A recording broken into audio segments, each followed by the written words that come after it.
Senate will come to order. The chaplain, Dr. Barry Black, will lead the Senate in prayer.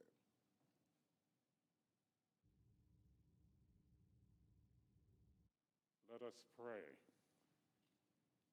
Eternal God, touch the secret place inside each of us and know our hearts. In the stillness of this prayer moment, make us so transparent that we shall connect to your power. Lord, strengthen our lawmakers by the power of your Holy Spirit as the light of your wisdom illuminates the recesses of their hearts. Lord, give our senators the wisdom to be quick to listen, slow to speak, and slow to anger.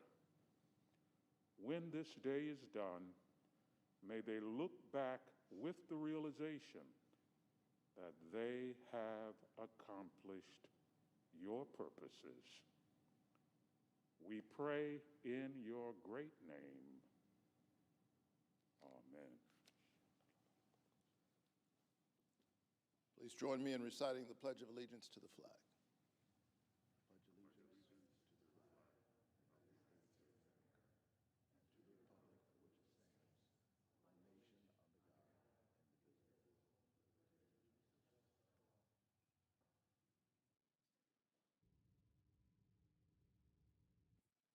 The clerk will read a communication to the Senate. Washington, D.C., October 19, 2021, to the Senate. Under the provisions of Rule 1, Paragraph 3 of the Standing Rules of the Senate, I hereby appoint the Honorable Raphael G. Warnock, a senator from the state of Georgia, to perform the duties of the chair.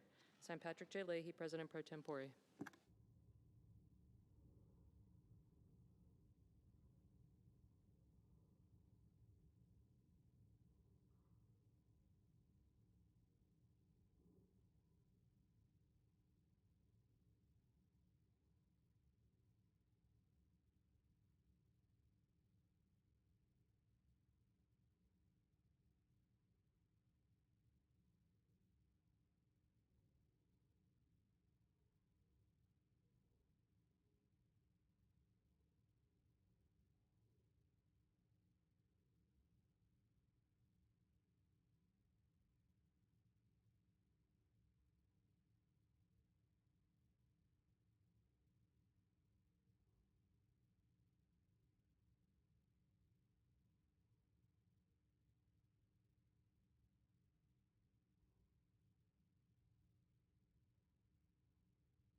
Morning business is closed. Under the previous order, the leadership time is reserved. Morning business is closed. Under the previous order, the Senate will proceed to executive session and resume consideration of the following nomination, which the clerk will report. Nomination, the Judiciary, Christine P. O'Hearn of New Jersey to be United States District Judge for the District of New Jersey.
Mr. President, The majority leader is recognized. so are we in a quorum?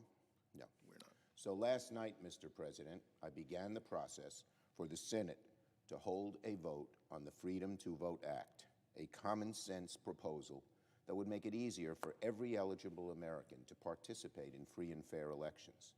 The bill, which my colleagues, including yourself very diligently, have worked on for months to put together, will set basic standards to improve ballot access across the country, end partisan gerrymandering, and fight the influence of dark money and special interests in our politics. It'll go a long way towards restoring people's faith in our democracy while respecting the role of states in administering elections. Every Senate Democrat has united around this legislation, and I thank all of my colleagues, including you, Mr. President, who worked so hard on this bill. I especially want to thank my friend Senator Manchin, who has spent weeks reaching out to our Republican colleagues in an effort to find common ground. I applaud him for his commitment to trying to get something done on this issue in a bipartisan way if we can. The clock is ticking for this chamber to make meaningful action to protect Americans' right to the franchise. And so tomorrow, the Senate will vote on cloture on the motion to proceed to the Freedom to Vote Act. Every senator will have to answer a straightforward question. Should the Senate be allowed to simply begin a debate on voting rights, as has been done many times throughout our history? That's what tomorrow's vote is about. To the members of this chamber, think protecting our democracy is worthy of even a debate in the Senate. Senate Democrats think it absolutely is. If our Republican colleagues don't like our ideas for fighting voter suppression and guarding against election subversion, then they ought to tell us what they have in mind. If they're so confident of their position, then let's debate the issue on the Senate floor. What is there to be afraid of by allowing simply a debate? Democrats are ready to work with Republicans in good faith if they vote to begin a debate on voting rights. We know disagreements run deep. We don't hide from that. But if our Republican colleagues have good ideas, we'll work with them. We'll listen to them.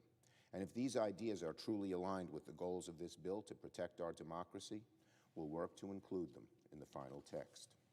But what Republicans should not do, what they must not do, is squelch any chance for the Senate to debate something as critical and sacrosanct as the right to vote.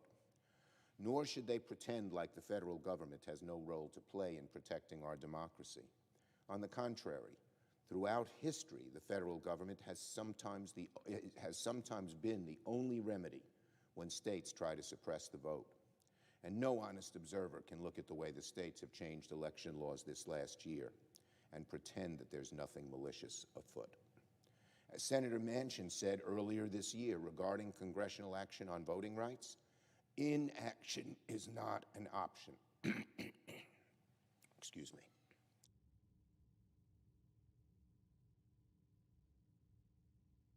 Let me repeat that, because this is one place where Senator Manchin and I agree. As Senator Manchin said earlier this year regarding congressional action on voting rights, inaction is not an option. Inaction is not an option. I agree. All 49 other Democrats agree with Senator Manchin. Inaction is not an option. The Senate can rise to the task if given the chance, but its members must vote to begin debate first. Now on Build Back Better. For decades now, millions of families in this country have found the basic American promise that if you work hard, then you can have a better life for yourselves and your loved ones, the proverbial American dream. Americans have found it's getting harder to reach. That's what creates a sourness in the land. That's the sunny optimism, so crucial to our identity, has receded away from view. Democrats have promised to do something about it. When Senate Democrats secured our majority this year, we committed to delivering on the trust that the American people placed in us and to respond to the challenge of our times. That's why we immediately set to work and passed the American Rescue Plan to propel our economy out of the crisis of COVID. And that's been the driving force between our efforts to make President Biden's Build Back Better agenda into law.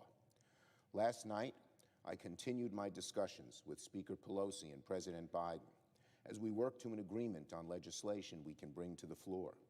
I know that throughout the day, the President will meet with a number of members from both chambers, and as the week progresses, I will continue to hold talks with my colleagues as we move forward to the finish line. Here's what matters. Build Back Better legislation is going to dramatically improve the lives of tens of millions of American families for years to come. Something that impactful is not an easy feat, but we are going to keep working. By passing this legislation, we can create good-paying jobs for this generation and the next. We can lower costs and cut taxes for American families while taking overdue steps to meaningfully address the climate crisis. We still have work to do, but we're going to continue at it until the job is done. I yield the floor.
Mr. President.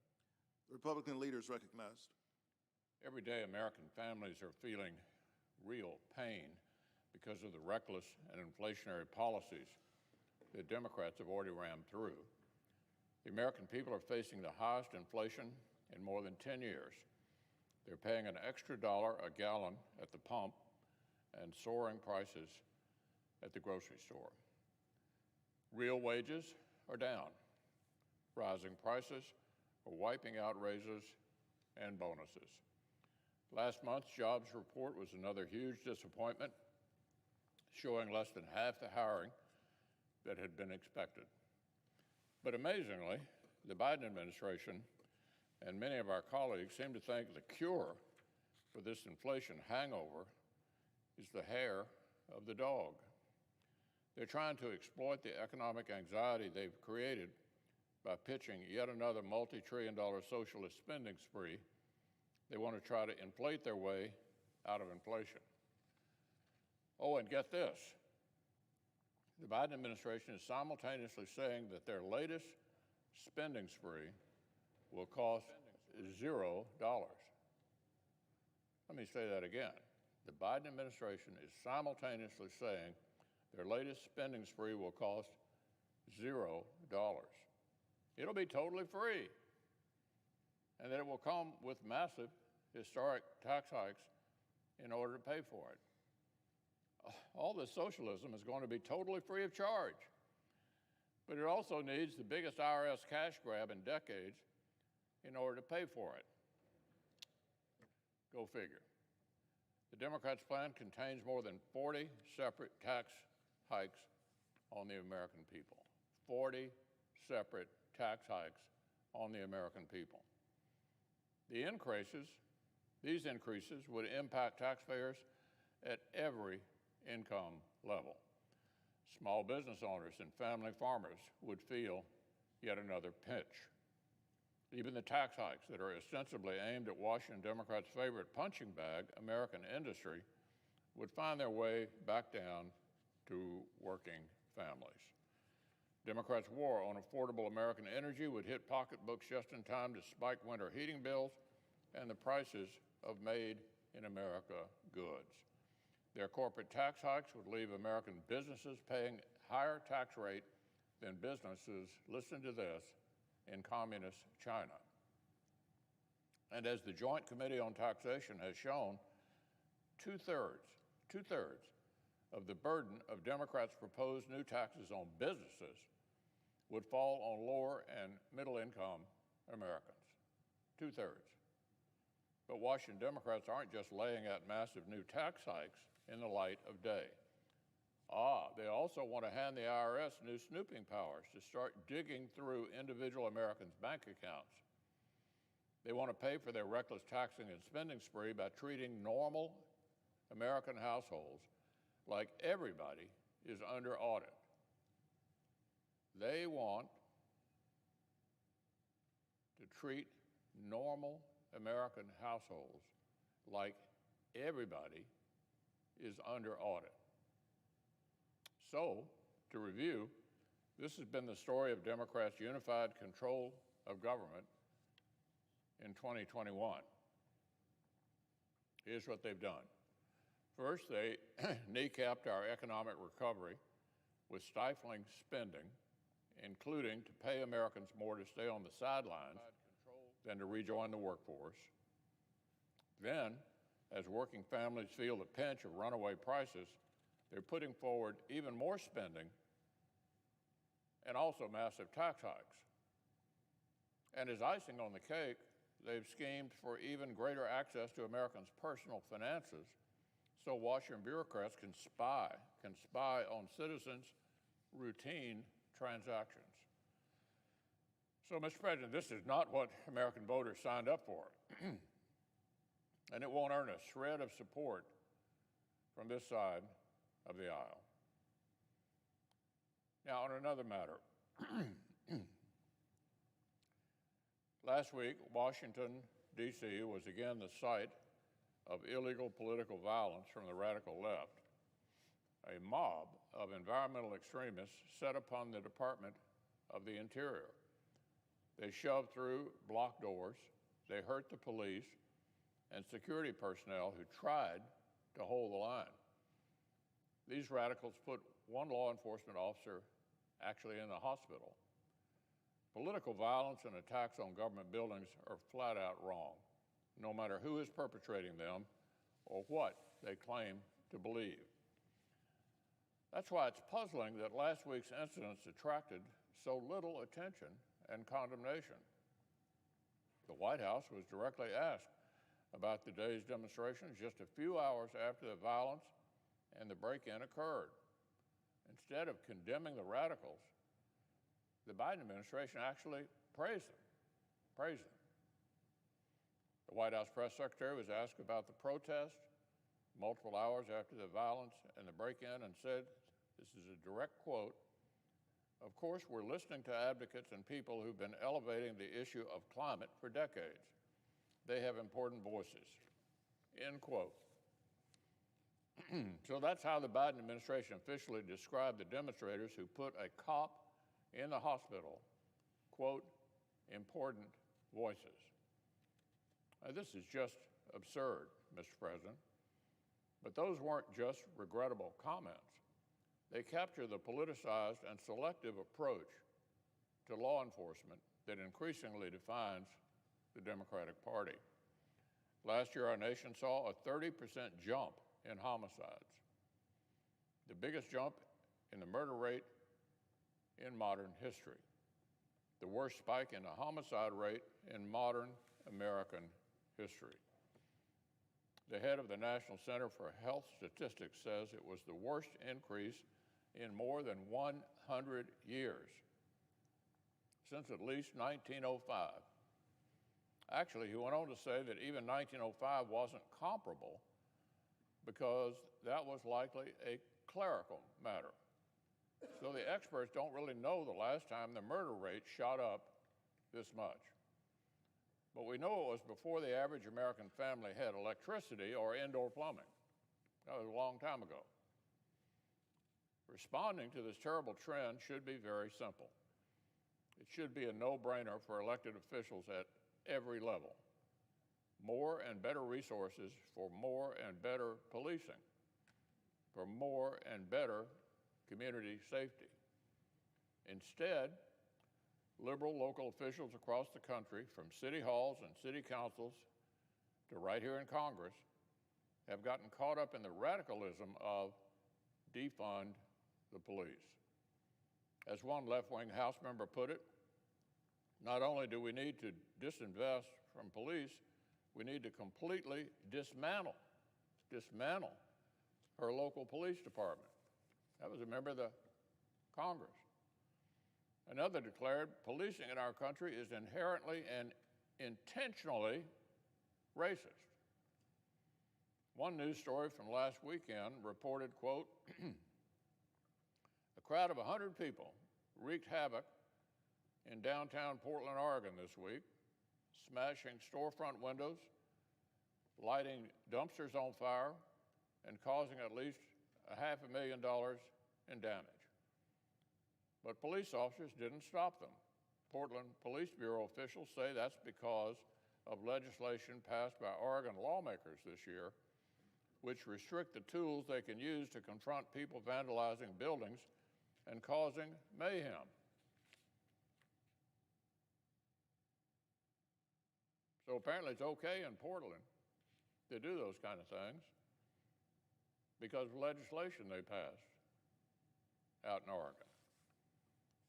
So why all of this percolating? While all of this is percolating, what is the Department of Justice focused on? Where is the Attorney General training his firepower? Well, here's the answer. 2 weeks ago, Attorney General Garland published a special memorandum directing federal law enforcement to focus specifically on parents who are dissatisfied with woke school boards and far-left indoctrination. So you get the picture here, the worst spike in murder rate in over a century, and the Attorney General wants Maine justice laser-focused on, listen to this, parents who are asking questions about their kids' curriculum. It's beyond parody. To be perfectly clear, I've never offered anything but condemnation for violence and threats in the political square. But local law enforcement is fully capable of handling isolated incidents where crimes are committed. There's absolutely no reason, none, for Attorney General Garland to pull this J. Edgar Hoover Act on American parents.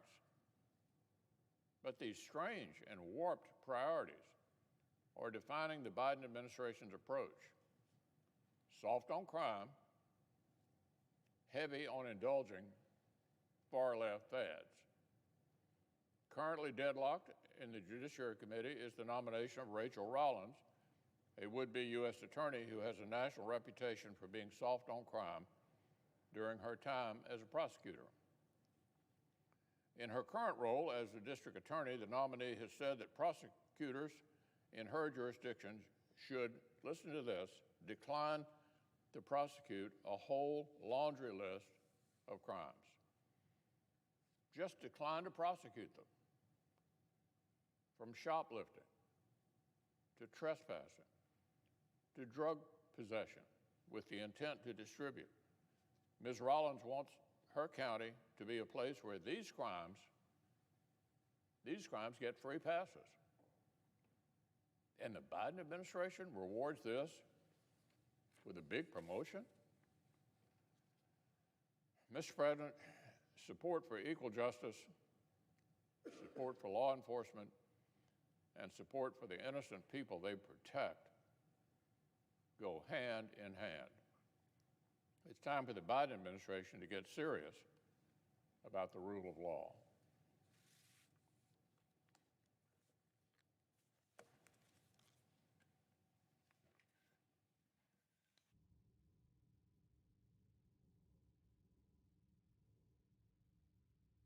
Mr. President, The Majority Whip is recognized.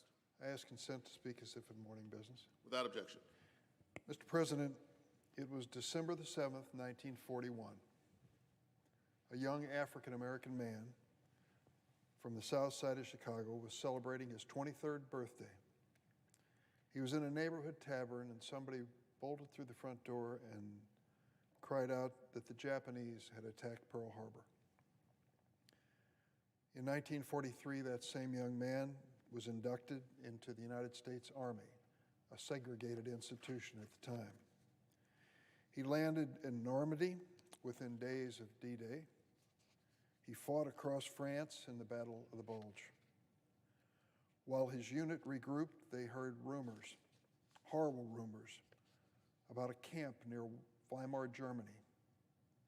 This young soldier and his commanding officer hopped into a Jeep to see for themselves.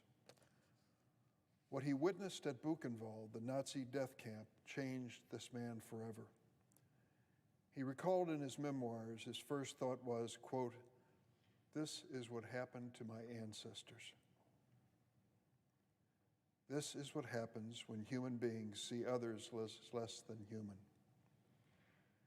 And then he made a vow to himself.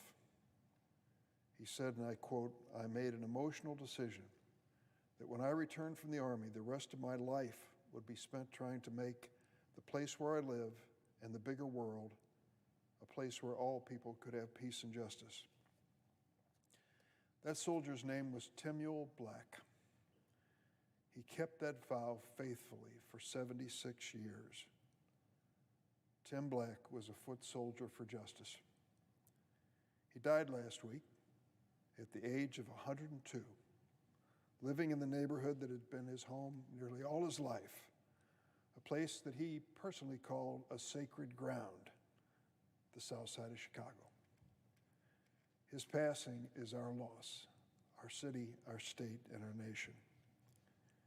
If you're not from Chicago, you may not know his name, but we all live in an America that is better because Timuel Black helped shape it. He was a living link to some of our nation's worst sins and our greatest achievements. All four of Tim Black's grandparents were born into slavery. When he was 1 year old, Tim Black and his parents left Alabama and the terrorism of Jim Crow and headed to Chicago, part of the first wave of America's Great Migration. They settled on the south side in a then segregated neighborhood known as Bronzeville. After he served in World War II, Tim Black returned to Chicago. He graduated from Roosevelt University, earned a master's degree in history from the University of Chicago. Taught history in Chicago public schools in 1955 when he heard a young minister speaking on television. He was so moved that he decided, at his own expense, to fly to Montgomery, Alabama to meet this man, a man by the name of Martin Luther King, Jr. In 1963, Dr. King and the great African-American labor leader, A. Philip Randolph, called on Tim Black. They asked him to organize Chicago's contingent to come to Washington for the Great March on Washington. Three years later, Tim Black asked them to return the favor, and he persuaded Dr. King to bring his campaign for racial justice to Chicago. Together, they pressed for an end to discriminatory housing laws that squeezed many of the city's black residents into overpriced, ramshackle apartments in unsafe, segregated neighborhoods with few jobs and failing schools. In 1975, after decades working at high schools, Tim Black became a professor of sociology, anthropology, and black history in what is now known as Harold Washington College. He was the griot of Chicago, who preserved the rich history of the Great Migration in Bronzeville. He was also a brilliant political strategist who understood how to use his power to help others. So in 1982, Harold Washington, who had been his friend since they were children, was representing their neighborhood in the U.S. House of Representatives. Professor Black and a few others went to Harold Washington and said, "You have to run for mayor of Chicago." Washington replied, "Sure, if you get 50,000 new black voters and raise $100,000, I'll consider it." Washington figured that was the end of it. They'd never reach those goals. But Professor Tim Black started a fundraising drive and helped organize a voter registration campaign that ultimately registered not 100,000, not 50,000, but 263,000 new voters in Chicago. And he raised more than $1 million for the Harold Washington campaign.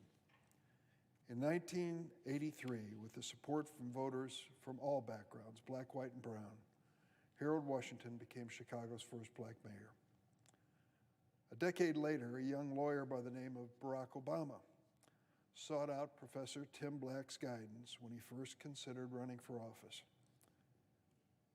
Last month, President Obama returned to the South Side to break ground on the Obama Presidential Center in Jackson Park. Although Professor Black's failing health didn't allow him to attend in person, it's a good bet that ceremony couldn't have happened without him. Mr. President, I was blessed to know Tim Black. When Barack Obama, my Senate colleague from Illinois, was elected president, I was given a handful of tickets to the inauguration. The first name that came to my mind was Tim Black. He had to be there. And his wife, Zenobia Johnson Black, a personal friend who volunteered to drive me in my first Senate campaign. Zenobia is a wonderful person. She's an exciting driver, and we had many escapades together. So I invited Tim and Zenobia to come and sit in the best seats that I had for the inaugural of Barack Obama, the first African-American president from the South Side of Chicago. I was fortunate. I knew Tim Black. I counted him as a friend. I was there sitting next to him at his 100th birthday party. It was a great night, and the man still had it all together and a great sense of humor. Loretta and I send our condolences to his beloved wife of 40 years, Zenobia Johnson Black, his daughter, Ermetra, and countless friends and students. A great man has left us. He will be missed. Mr. President, I ask at a separate place in the record that the following comments be placed. Without objection. Tomorrow, the Senate's going to vote on whether to protect free and fair elections in America. And the big question we have to ask in the United States Senate is whether the right to vote and free and fair elections are worth any of our time. You see, the first vote we have here is on what's known as a motion to proceed. It's a basic question to the Senate. You want to talk about something? Is it important enough for your time? You want to bring it up here and say a few words about the right to vote in America? That's the first vote. I think it's pretty simple. Why wouldn't we, at this moment in history, with everything that's going on, spend some time talking about the right to vote? Senator McConnell, the Republican leader, says, no, we shouldn't take any time to discuss the right to vote in the United States of America. He and many of our Republican colleagues are threatening to use the age-old weapon against civil rights, the filibuster, to stop even a conversation on the floor of the United States Senate about the right to vote. That would make the third time this year that Senate Republicans have used the filibuster to kill voting rights legislation. They filibustered the For the People Act twice this year after it passed the House. They said then that they support voting rights, but not that voting rights bill. They said more compromise was needed. Well, you can't reach compromise on anything until you talk about it. And we're going to have a motion to proceed to talk about voting rights on the floor of the Senate tomorrow. So if they want to offer a compromise, if they want to get into a conversation or a debate, that's the moment. This empty chamber, I wonder sometimes why we leave it the way it is. This would be a great meeting hall. We could rent it out for wedding receptions and have something productive happen on the floor of the United States Senate. But instead, this empty chamber, day after day, finds ways to avoid the important issues of our time. That's sad. There are very few of us who've been given this great honor and opportunity to serve in the Senate. We're supposed to come and talk about the things that matter in America. Isn't the right to vote one of the most important things that matters in this country? The Freedom to Vote Act is a compromise itself. It's based on a set of principles offered by Senator Manchin of West Virginia. Now, Senator Manchin's not concealed the fact that he didn't agree with the original bill, but in fairness to him, he sat down in good faith and bargained a compromise bill. He's worked exhaustively for months with Democrats, Republicans, and independents to find some common ground. I salute him for that. That's what we all should be doing. The Freedom to Vote Act includes reasonable national standards for a voter ID. Now, that's a big concession from the Democratic side because although many of our states have a voter ID, many do not. And we believe in some cases in the past it's been abused. But the fundamental concept of a voter ID, I don't have any objection to, as long as it's managed and administered fairly, and that's what we're setting out to do. So if our Republican colleagues are really worried about election integrity and making sure voters are who they say they are, wouldn't you think that they would at least vote to start the debate on the Freedom to Vote Act? That we would have a conversation in this empty chamber that might even attract a handful of senators on both sides of the aisle to talk about the right to vote in America in the year 2021 and beyond. That just seems so basic. Well, what the Republicans say is the Freedom to Vote Act is much more than just a debate topic. It is a federal takeover of our elections. That simply is not the case. The Freedom to Vote Act does not create any undue burden on any state. Instead, it sets reasonable minimum standards for voting access in all states, including automatic and same-day voter registration, 2 weeks of early voting, no excuse mail-in voting. It establishes Election Day as a federal holiday. All of these proposals are consistent with the clear language of the Constitution. It will protect nonpartisan election officials from undue pressure and prevent politicians from overturning elections if they don't like the voters' choices. The Freedom to Vote Act also makes it harder for billionaires and powerful corporations to buy elections. Let's be real honest. Members of Congress and others run for office, set out to raise money. But the important fundraising is taking place in a mystery, in a secret, with black money and dark money that comes into an election with no indication of its source. It's going to prevent the flow of foreign money into U.S. elections. Is there anybody who wants to argue for the premise that we should allow foreigners to invest in our election results or to try to influence the electorate, sometimes with misinformation and outright lies?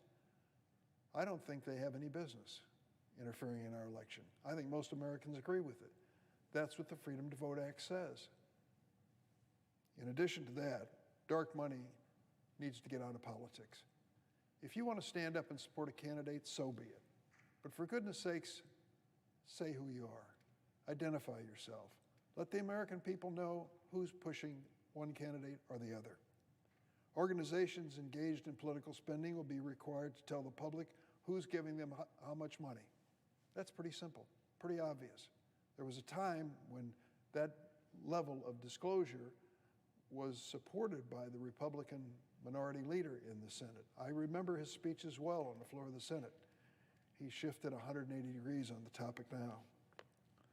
Last fall, 2020, Americans braved a pandemic to vote in record numbers. Exhaustive legal challenges and recounts seeking to validate the outrageous lie of election fraud went nowhere. Former President Trump went to 50 or 60 different courts to argue that Joe Biden didn't win the election. He couldn't produce a shred of evidence. All he had were the ramblings and gossip and fake news, if you will, on the internet. It didn't work. Rudy Giuliani came up with some harebrained schemes on behalf of President Trump. Italy-gate, that somehow the Italians had satellites that controlled America's voting machinery. Ridiculous things. When that didn't work, the former president decided he would just take over the Department of Justice. Our committee, Judiciary Committee, which we serve on, Mr. President, went into extensive investigation of that and came up with detailed information which we released to the public 2 weeks ago. And the Republicans were in on all of our investigation. They were invited to question the witnesses, to be present, to even see our majority report in advance.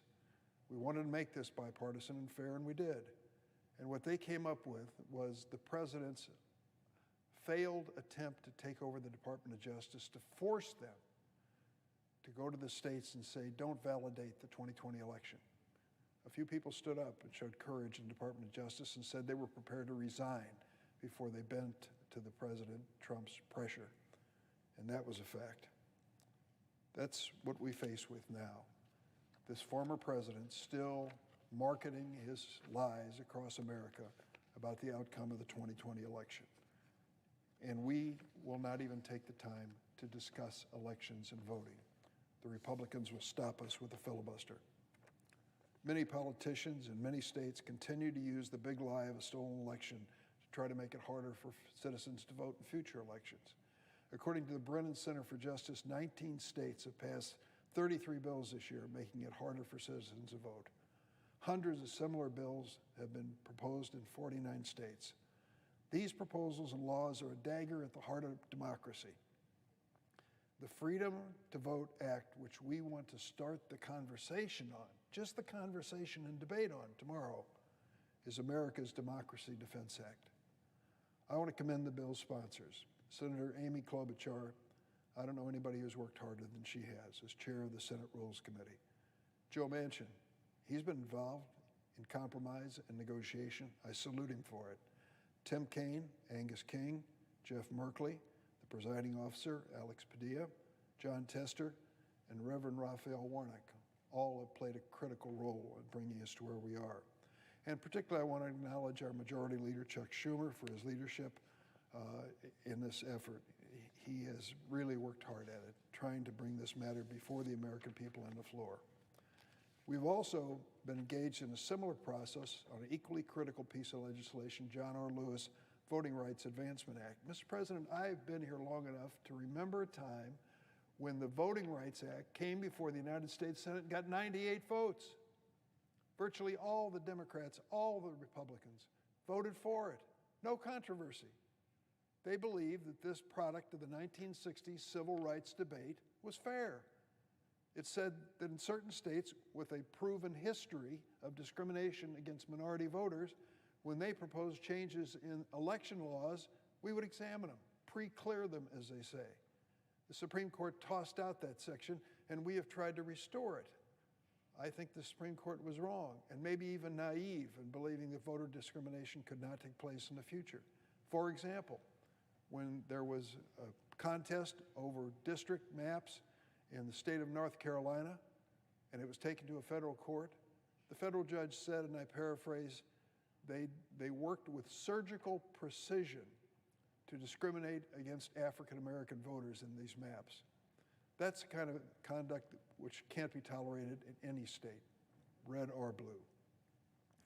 The Freedom to Vote Act is the first of two crucial steps we're going to take to protect what our late friend and colleague John Lewis called a, quote, precious, almost sacred right. And I hope that we also take similar action on the Voting Rights Act next week. Like both of these bills, the Voting Rights Act extension that Ronald Reagan signed in 1982 was a result of a compromise The final bill, when President Reagan signed it and said, "Prove that differences can be settled in goodwill and good faith," wouldn't it be refreshing to have that happen again on the empty floor of this Senate tomorrow? That's all we're asking of our Republican colleagues. Don't use the filibuster, the weapon of Jim Crow, to abet the assault on voting rights. Offer amendments if you like, but work with us in goodwill and good faith to protect the voting rights which so many have sacrificed for. Mr. President, I ask briefly to be allowed to speak at a separate place in the record.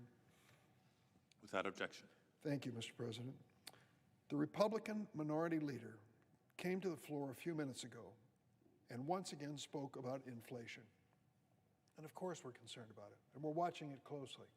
We're in an unusual period in our nation's economy. We're recovering from a pandemic, and the economy is getting back on its feet. And yes, there are problems. We see supply chain problems addressed by President Biden just this week. We know things that are stacked up trying to get in the United States. That was possibly unavoidable in the midst of a pandemic when consumer demand cratered, and now it's recovering, and our demand outstrips the supplies that are flowing into our country.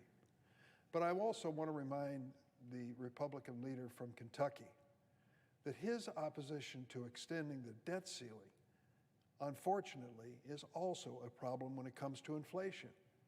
If there is uncertainty as to whether this nation will pay its just debts, obviously that'll be reflected in the financial markets and higher interest rates. Higher interest rates feed inflation. So the strategy of Senator McConnell when it comes to the debt ceiling is pro-inflationary itself. Also, he talks about the socialist spending spree of the reconciliation bill, Build Back Better. And he says in critical terms that the Democrats argue that the cost of this will be, quote, $0, close quote. He says what they don't say, what Democrats don't say, is they have to impose massive tax hikes for this to happen. Well, I might say to the senator from Kentucky, we have been very open about what our tax policy would be to pay for Build Back Better. That policy would say to those making over $400,000 a year in income that they would have to pay higher taxes. Yes, we've said it. Those people would have to pay higher taxes. And corporations, which are escaping their just tax liability, would now have to pay their fair share too. Certainly in those two instances, we are raising taxes. But the taxes don't touch the working people of this country or those in lower income categories, nor should they. He also says that we have a war, these are his words, a war on affordable energy. I want to just reflect on the word affordable energy. It is true that we have ample energy resources in most places in America. But to argue that they are affordable is to fail to take into account what the cost of climate change is in America and around the world.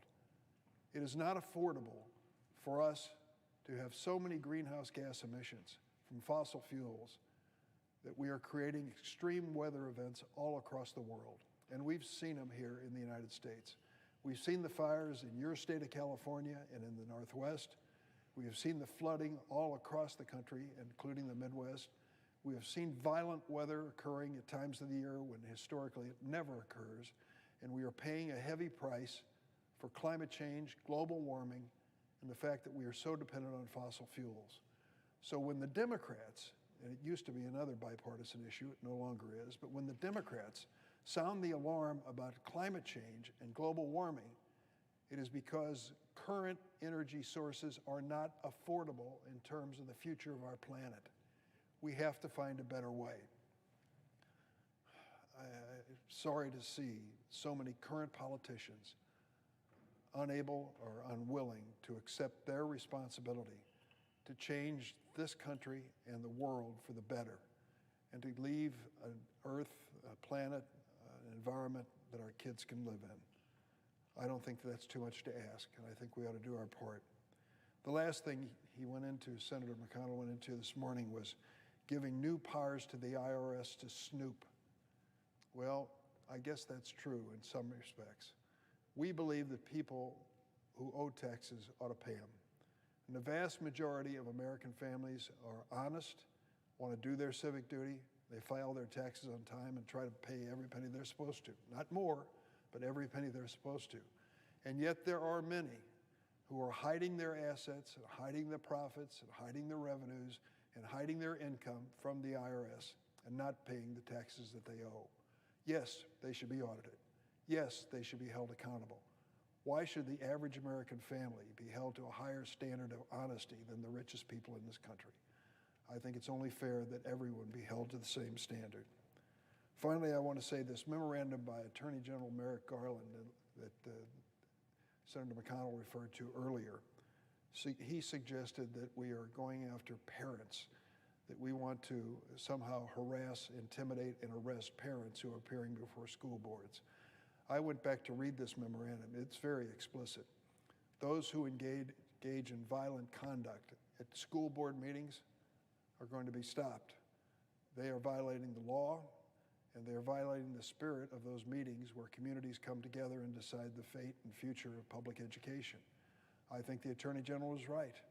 We should have safety in that environment just as we demand it here on the floor of the United States Senate. Nothing more and nothing less. Mr. President, I yield the floor.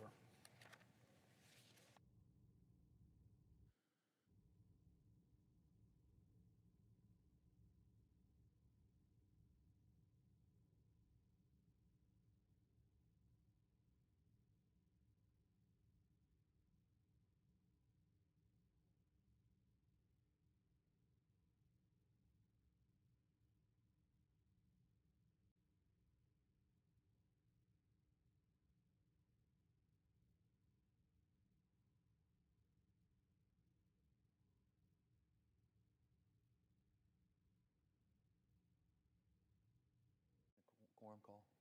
We are not. You're not? Okay. Mr. President, Public and whip. Sorry? Okay, thank you. Mr. President, as I begin this morning, let me just start by reacting to a couple of things that have been said here on the floor this morning already by my Democrat colleagues. You know, the leader, Republican leader, when he was down here earlier, talked about the impact of inflation on the economy. And that, I have to tell you, that's very real, Mr. President. The inflationary impact is being felt all across this country.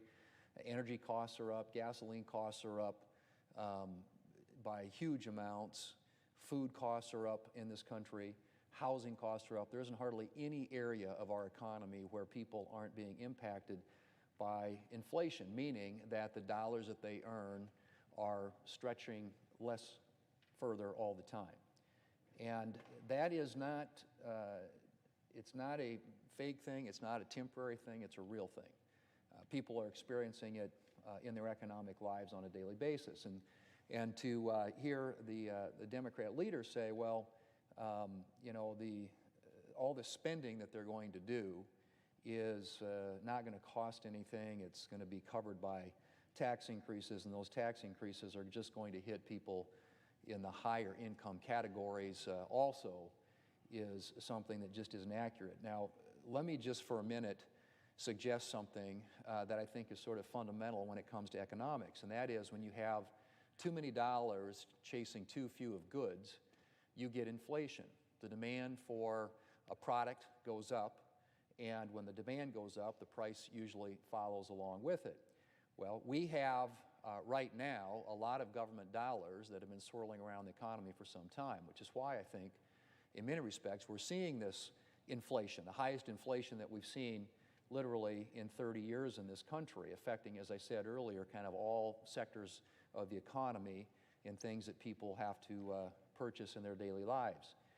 And if you put more dollars out there, which is what's being talked about by our Democrat colleagues, another $3.5 trillion that would flood the economy, I think the expectation is a very real one that you're going to see that inflationary pressure accelerate, intensify, because when you've got that much money, that many dollars chasing too few of goods, inflation is an inevitable result. And the idea that we need to spend another $3.5 trillion and that somehow that's going to be a solution right now also is not consistent at all with the facts and the data. We saw here just recently, the Congressional Budget Office come out with a report that suggested that government revenues, Mr. President, are at the highest level, biggest increase, I should say, year over year since 1977. We are now over $4 trillion this last year in revenues. $4 trillion, never happened before in this country. Biggest one-year increase in revenues since 1977. Paid for largely by corporate tax receipts, which were up 75% year over year, and then also by individual income tax receipts, much of which was coming from high-income earners. A lot of that increase that we've seen in income tax receipts in this country in government revenues comes from those people who are high-income earners. All that to say, if you've got that much revenue coming in to the government in this country, why then would you need to go out and raise taxes even more and spend even more when you've got an economy that's in the process of recovering, people concerned about inflation, and the Democrat solution to that is to spend more, put more money out there, raise taxes even higher at a time when you've got historic revenue coming in to the federal government. First time ever in our nation's history that we've had over $4 trillion in revenue come in. So the other thing that was mentioned by my colleague from Illinois just a minute ago is that the issue of the tax gap, which was alluded to earlier this morning on the floor by, again, the Republican leader, the Democrat solution is to go after people, essentially shake them down and get them to pay more in taxes. And I'm not suggesting for a minute that there aren't people out there who aren't paying the taxes that they should owe under the law and that the law needs to be enforced. What I am suggesting is that in the effort to close that so-called tax gap, there are huge differences of opinion about what effect that would have, how much could be generated, and who is ultimately going to pay for that. Well, now there's additional research out coming from the Joint Committee on Taxation that, in fact, the Democrat efforts to close the tax gap will hit lower income taxpayers the most. To say that none of the tax increases or none of the tax policies that are being proposed by the Democrats in their $3.5 trillion tax and spending spree proposal won't harm people who are making less than $400,000 a year is laughable under any plausible review of these tax policies and proposals. But this one in particular hits hardest at low-income taxpayers. According to the Joint Committee on Taxation, people making less than $50,000 a year will pay anywhere from 40 to 57% of all the revenue that's generated off of that one proposal. People making less than $100,000 a year will pay somewhere between 65 and 78% of all the taxes that are generated under that particular proposal in the Democrat plan. People making less than $200,000 a year would pay up to 90% of the amount generated under that particular proposal in the Democrats' plan. So people making less than $200,000 a year are going to be paying tens of billions of dollars more in taxes just on that one proposal, which is out there allowing the IRS essentially to snoop into people's personal transactions up to the $600 level. And I don't think there's any way you can get around the fact, Mr. President, that under that scenario, people in the lower income categories are going to end up paying the lion's share of the cost of that. So this isn't going to be without cost. This isn't going to be without consequence. This is not going to be without impact on lower income taxpayers in this country. They are going to get hit, and they're going to get hit hard under this Democrat proposal. So when we talk about it, we're talking about real impacts, real economic impacts on the American people's lives, and we're going to continue to do everything we can to fight against really bad tax policies being put in place to finance massive amounts of spending, expansion and growth of government at a time when government revenues just hit historic high, never seen before, biggest year-over-year increase in revenue since 1977, and Democrats want to raise taxes on everybody, including those in the lower income categories. Mr. President, the Biden border crisis continues unabated. In August, U.S. Customs and Border Protection encountered 208,887 people attempting to illegally cross our southern border, a 318% increase from August of 2020. Now, for context, that number is bigger than the population of Sioux Falls, South Dakota, the largest city in my home state. Mr. President, at this point, crisis is too mild of a description. Things at the border are out of control. And there's little to suggest that things will improve anytime soon as the Biden administration continues to permit an influx of migrant entries and has sought to install appointees who have lax views about enforcing our immigration laws. And yet another sign of how bad things are, dozens of National Guard members from South Dakota recently deployed to our southern border. Now, I know these South Dakotans are always ready to serve whenever and wherever they are needed, and I am grateful for their service. But, Mr. President, you'd think that the border crisis would be at the top of the Democrats' priority list here in Washington, D.C., particularly when they have to call in the National Guard from states around this country. But you'd be wrong. In fact, the border crisis seems like barely a blip on Democrats' radar, and it's not only the only crisis they're ignoring.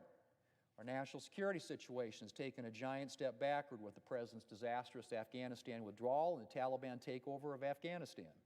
And here at home, mentioned it earlier, inflation is rapidly becoming a serious and a long-term, not a temporary problem. Americans' purchasing power is shrinking as they have to stretch their paychecks to cover increases in everything from the price of groceries to the price of gasoline. But none of that really seems to matter to Democrats. Their main priority seems to be forcing through a $3.5 trillion partisan tax and spending spree that would permanently expand the reach of government into Americans' lives. Mr. President, where to start when it comes to Democrats' tax and spending spree? Well, there are tax hikes that would put American businesses at a disadvantage on the global stage and shrink jobs and opportunities for American workers. There's the death tax expansion that could put a lot of family farms and businesses in jeopardy. There are the major new entitlements: free college, free preschool, subsidized daycare, paid leave. Yes, one of the major existing entitlement programs, Medicare, is rapidly heading toward insolvency, yet instead of shoring up that program, Democrats are expanding entitlements and putting the government on the hook for an unsustainable level of spending. And then there are items that get less attention, but they're just as troubling. Mr. President, traditionally in the United States, individuals have picked the winners and losers through the free market. But the more you insert government into economic and family life, the more government ends up being the one making the decisions. Government ends up picking the winners and losers. Take the Democrats' child care benefit. A 2020 Bipartisan Policy Center survey found that among working families who used center-based child care, 53% used a faith-based center. 53%. But now Democrats are coming in with their child care subsidies and in the process changing decades-old child care funding programs to favor secular child care providers who provide care at daycare centers. So if you're one of the 53% who chooses a faith-based provider for your child, you could be out of luck. Not because you've changed your child care preferences, but simply because Democrats have set up their benefit to favor secular, center-based child care providers. And Democrats are repeating this pattern of picking winners and losers throughout their bill. Labor unions win under this bill. Democrats have included a special benefit that would expressly allow union members to deduct their union dues on their taxes. Meanwhile, non-union workers can expect to pay their usual tax bills. You only get special privileges if you're a union member. And if you're one of the 90% of American workers who don't belong to a union, then you're not going to see any help as they subsidize the dues of those who do belong to a union. But I guess Democrats want to make sure that they get those union votes to come out election time. And of course, there's not the bill's only benefit for unions. There's funding for electronic voting systems for union elections and incentives to purchase an electric car from a union factory. Unions, of course, are not the only winner. Electric vehicle manufacturers, for one. also win. The bill clearly endorses electric vehicles as the climate change solution for the transportation sector. Other clean energy technologies, notably biofuels, take a back seat in this bill. Mr. President, I could go on all day when it comes to the spending priorities in this bill, like the fact that the bill dedicates more than $200 million to urban agriculture. That's right, urban agriculture. Mr. President, I'm not saying that you can't have a garden if you live in a city, but urban gardens are never going to produce the volume of food needed to feed our country. And anyone who thinks they will doesn't know much about agriculture, which may be the problem here. Democrats' tax and spending spree reads like the product of too much socialist daydreaming and not enough time spent learning about how things like agriculture, energy, and economies actually work. Speaking of which, I haven't mentioned the Democrats' tree equity measure. Yeah, tree equity. Democrats have allowed $3 billion prioritized for what they recently have been referring to as tree equity.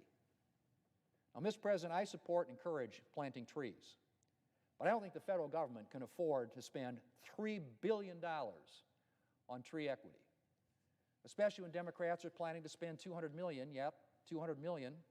for a park in House Speaker Pelosi's district that features luxury housing and a golf course, and provide tax benefits for Ivy League universities and other well-funded colleges, including a new tax credit for higher education institutions for teaching, quote, environmental justice, end quote, programs. Then there are the tax credits for electric bicycles that can cost up to $8,000. It may be just me, but if you can afford an $8,000 bicycle, I'm not sure you need a tax credit for it from the federal government. Then, of course, Democrats are planning to provide billions of dollars to fund a civilian climate corps to provide government jobs for climate activists, and $20 billion for the creation of a national climate bank to fund Democrats' pet environmental projects. Now, Mr. President, as you can see, this list goes on and on and on.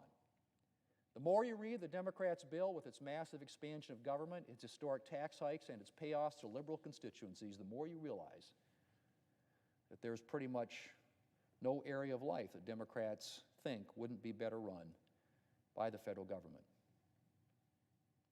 But my fellow Republicans and I still believe in a vibrant private economy and in the right of individuals and families to run their lives as they see fit.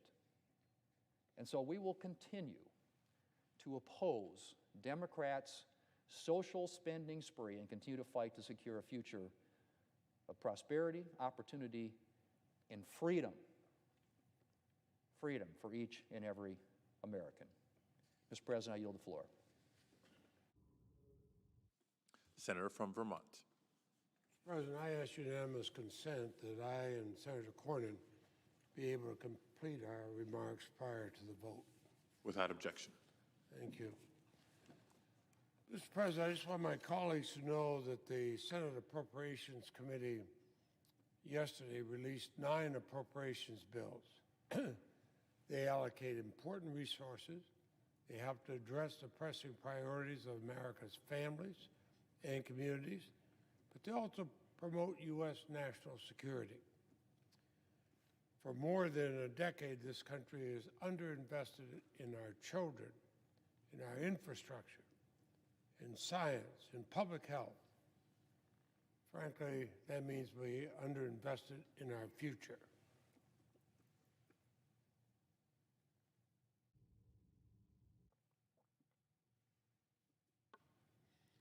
These bills include historic increases to educate our nation's children, to combat climate change, promote affordable housing, and improve health care.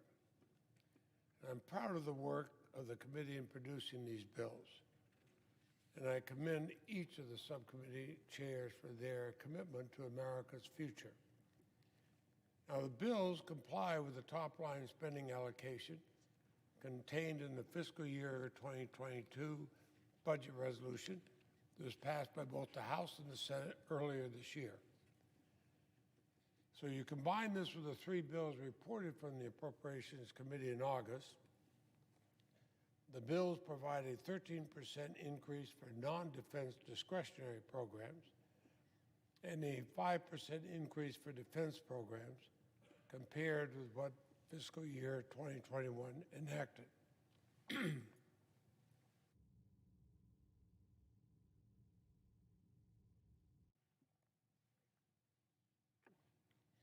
The 5% increase for defense program, that's consistent with the National Defense Authorization Act, NDAA, which was reported by the Senate Armed Services Committee on an overwhelmingly bipartisan vote, and it passed the House last month again with overwhelming bipartisan support.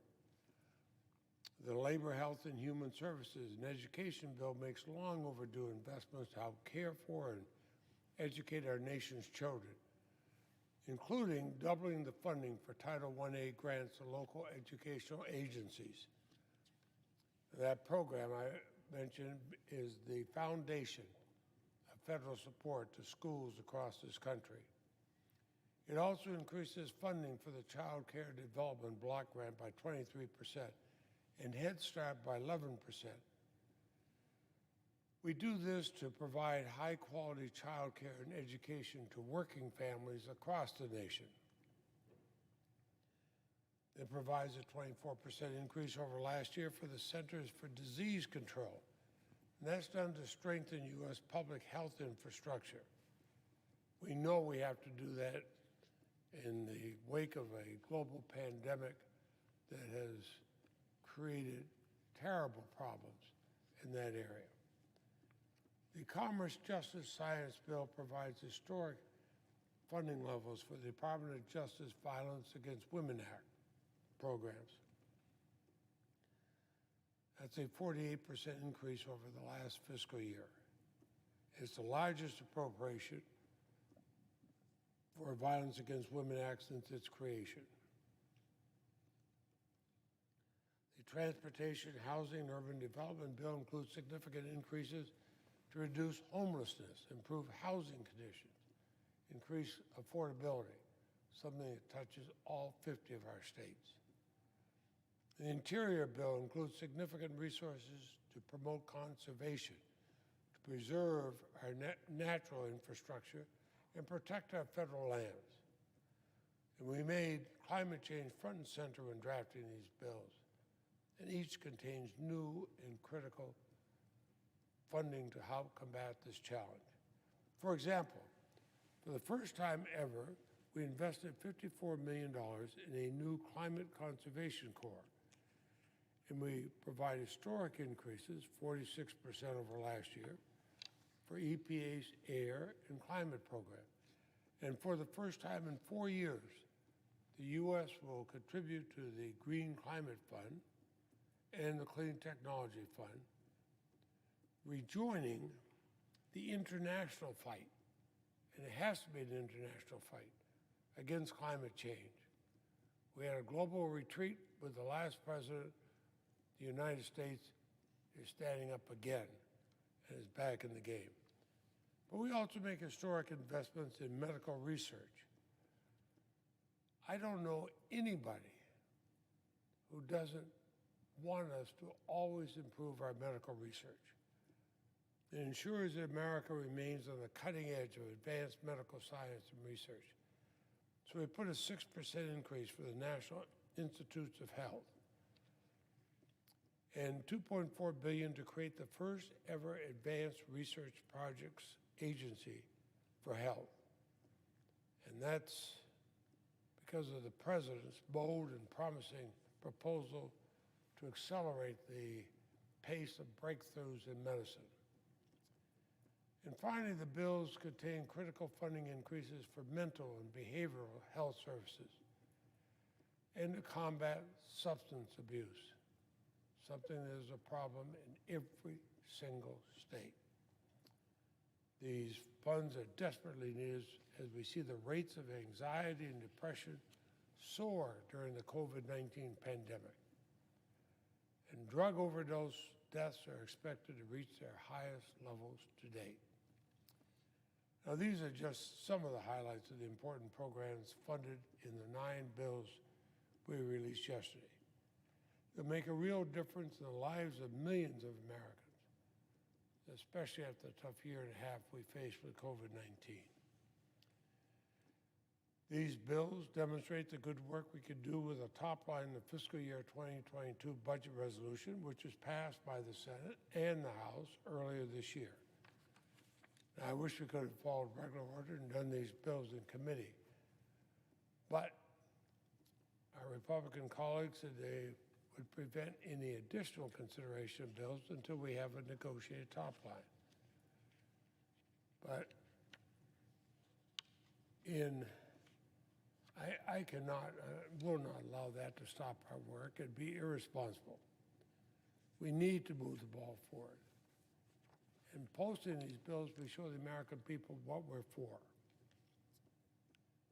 Now, some on the other side of the aisle may characterize these bills as partisan. That's simply not true.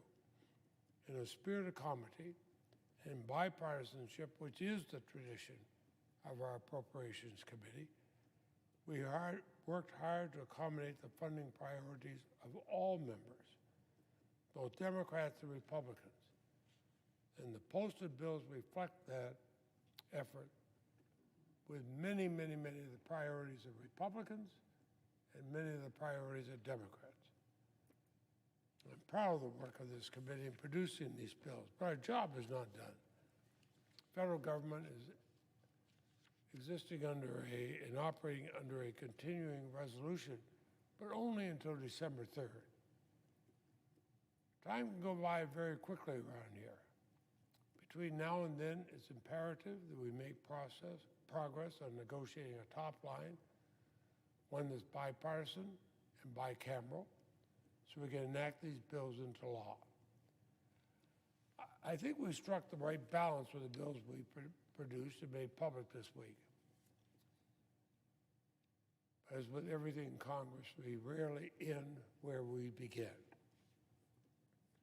So I look forward to working with Chair DeLauro, Ranking Member Granger, Vice Chairman Shelby, to move this process forward with the goal of enacting all 12 bills by December 3rd. If we fail to do that, then we face a long-term continuing resolution, which would lock in outdated spending priorities that will not serve the American people, will not meet the challenges of today, and unfortunately will not contain those things that both Republicans and Democrats have asked and which have been included in the bills that we have put in. And Mr. President, I know that my friend and colleague from Texas is waiting to speak, so I will yield the floor.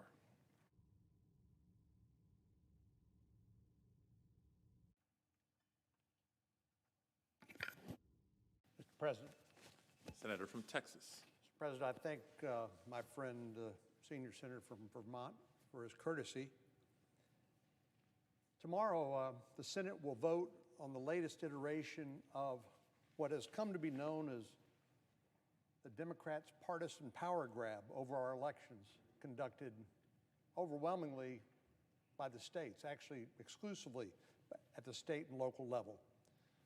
The legislation that prompted this discussion first popped up in 2019 when the newly elected majority in the House went on a messaging bill spree.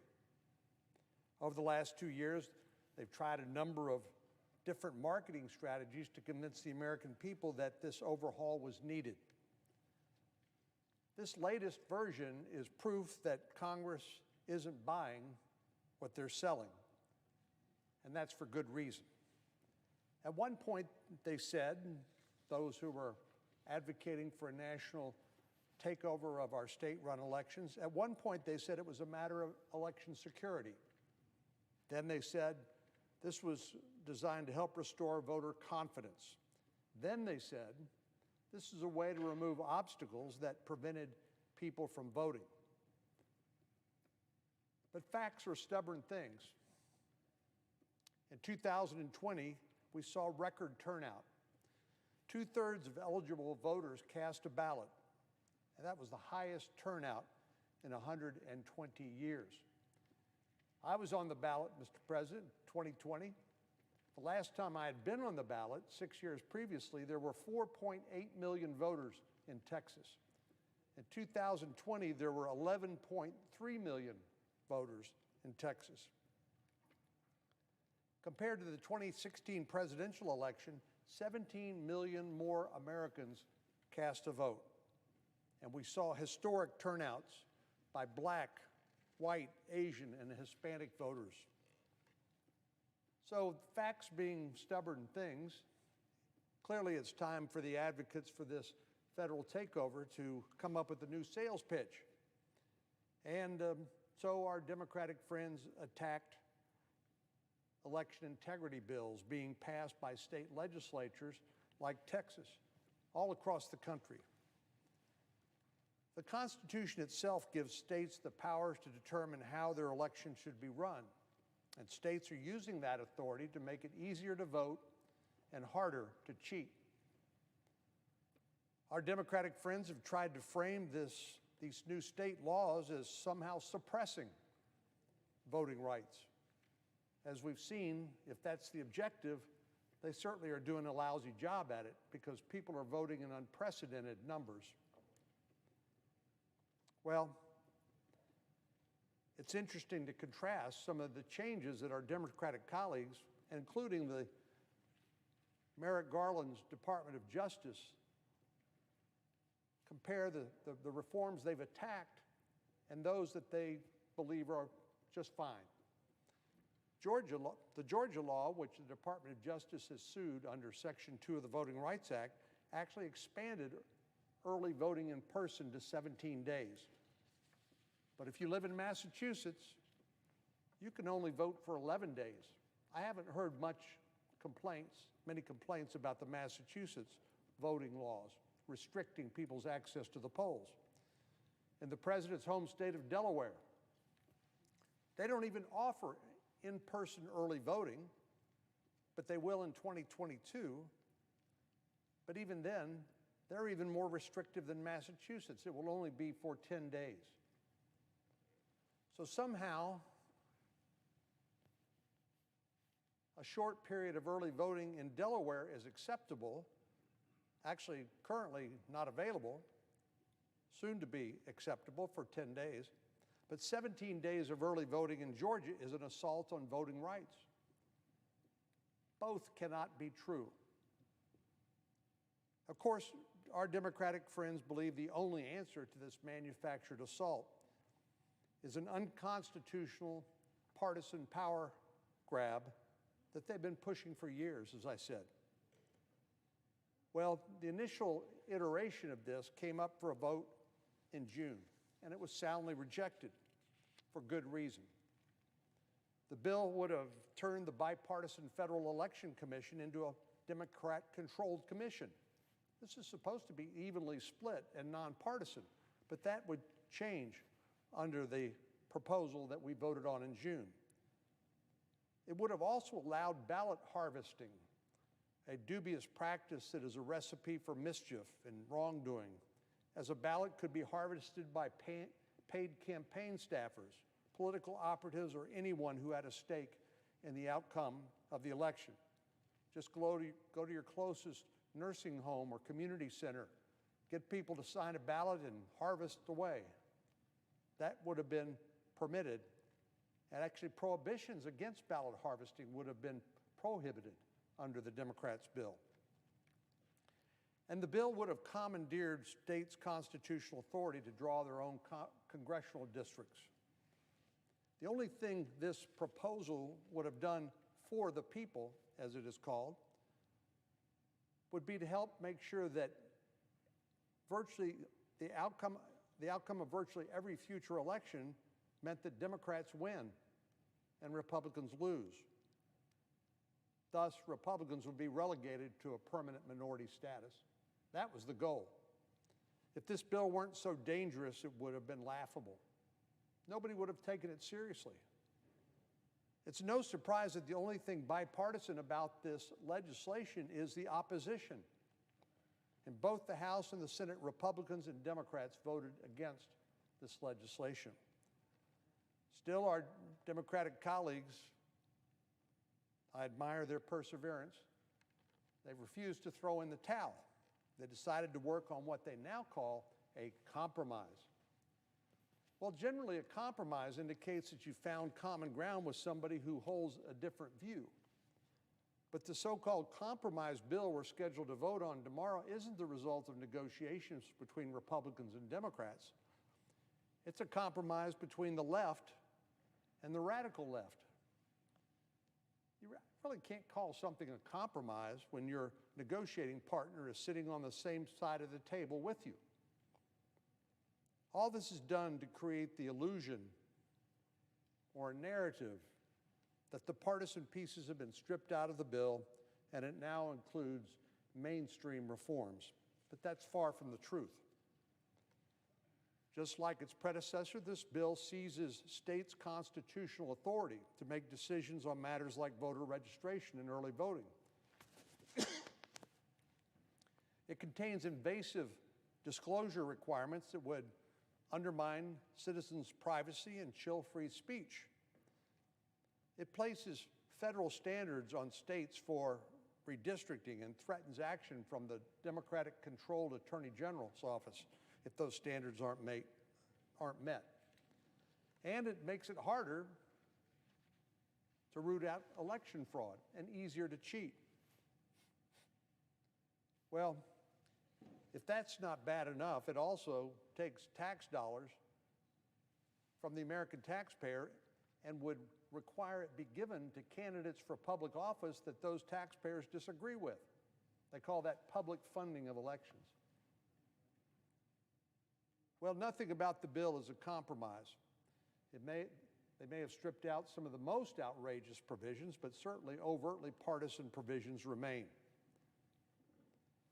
Republicans uniformly oppose the first attempt at this partisan power grab, and it's no surprise we'll oppose this one as well.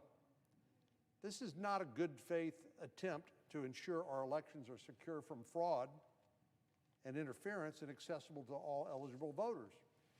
It's rather a political stunt and statement designed to mislead the American people and appeal to the most radical members of the Democratic base. I'm certainly not one to tell the majority leader how to do his job, but it seems like show votes ought to be pretty low on our list of priorities. Our Democrat colleagues narrowly averted a debt crisis 2 weeks ago, and they have less than 2 months to figure out how to increase the debt ceiling and avoid an economic disaster. In the coming months, the Senate needs to do what has become an annual tradition, which is to pass the National Defense Authorization Act to give our troops the support they deserve and our commanders the predictability they need for the future. And we need to pass a full slate of appropriation bills to avoid a government shutdown just before the holidays. Those are the things we need to do at a bare minimum. We should also be advancing legislation to avert or to address the border crisis, which has been raging on since January. We need to reauthorize the Violence Against Women Act. We need to bring down sky-high drug prices and improve accountability and transparency in policing. There's a lot we should be doing to solve real problems that deserve action from the country and which our constituents deserve as well. There's a strong appetite for bipartisan work on both sides of the aisle, but the leadership of the Democratic Party has effectively stonewalled bipartisan legislating in favor of a completely partisan approach. It's really a head-scratcher. Our Democratic colleagues don't have the kind of majorities that FDR had during the New Deal. We have a 50-50 Senate with the Vice President as the tiebreaker. Common sense ought to tell you that demands and requires bipartisan legislating, not these kinds of show votes. We have a long list of tasks that are far more important than virtue signaling. So I hope our colleagues will reevaluate the wisdom of this parade of partisan bills and spend time working with us to find where we have common ground, where we can actually pass legislation and make a difference for our country. Until that time, we'll continue to oppose partisan attacks on our nation's elections and any other damaging, politically motivated bills Democrats bring to the Senate floor. Mr. President, I yield the floor.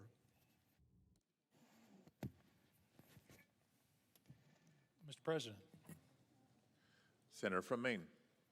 with regard to the comments of the esteemed senator from Texas, I would suggest if your colleagues are interested in election reform and election laws that we have a dialogue and that we have some discussion. I would welcome a proposal from your side of the aisle on election laws and how we deal with efforts to suppress the vote in other parts of the country and also to change the Electoral Count Act.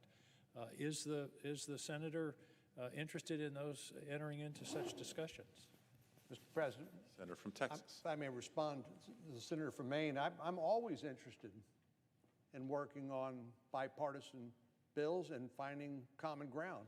I think my record, and as the senator knows, we've worked together on a number of things. The fundamental problem with our Democratic friends' approach to election reform is they want to nationalize the election. They want to take the authority away from the states, which is clearly given to the states under the Constitution. But if we can take that off the table and talk about some other areas we could work together in that area, I would be more than happy to work with my friend from Maine. Not to prolong the discussion, Senator from Maine. Not to prolong the discussion, but Article 1, Section 4 of the Constitution makes it abundantly clear that the responsibility for election administration is a joint one between the states and the Congress, and that the Congress at any time can alter regulations or the efforts to control the vote in a particular state. That's been true ever since the drafting of the Constitution. It was true at the time of the passage of the 15th Amendment. It was true at the time of the passage of the Voting Rights Act. So I look forward to the possibility of working with any colleague on protecting the sacred right to vote in this country. I'll have further comments on this later today. Thank you, Mr. President. I yield the floor. The clerk will now report the motion to invoke cloture. Cloture motion. We, the undersigned senators, in accordance with the provisions of Rule 22 of the Standing Rules of the Senate, do hereby move to bring to a close the debate on the nomination of Executive Calendar Number 261, Christine P. O'Hearn of New Jersey to be United States District Judge for the District of New Jersey, signed by 18 senators. By unanimous consent, the mandatory quorum call has been waived. The question is it the sense of the Senate that debate on the nomination of Christine P. O'Hearn of New Jersey to be United States District Judge for the District of New Jersey shall be brought to a close? The yeas and nays are mandatory under the rule. The clerk will call the roll. Ms. Baldwin, Mr. Barrasso, Mr. Bennett, Mrs. Blackburn, Mr. Blumenthal, Mr. Blunt, Mr. Booker, Mr. Bozeman, Mr. Braun, Mr. Brown, Mr. Burr, Ms. Cantwell, Mrs. Capito, Mr. Cardin, Mr. Carper, Mr. Casey, Mr. Cassidy, Ms. Collins, Mr. Coons, Mr. Cornyn, Ms. Cortez Masto.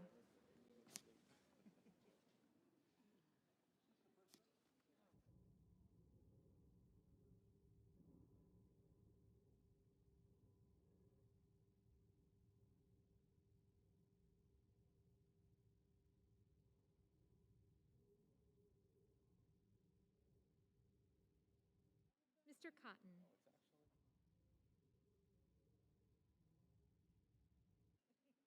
Mr. Kramer. Mr. Crapo. Mr. Cruz. Mr. Daines. Ms. Duckworth. Mr. Durbin. Ms. Ernst.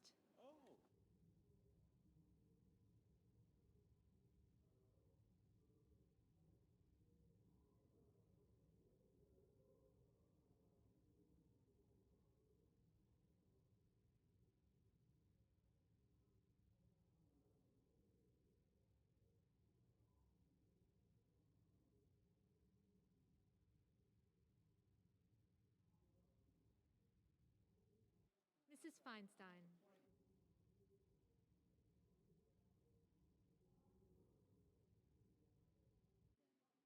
Mrs. Fisher.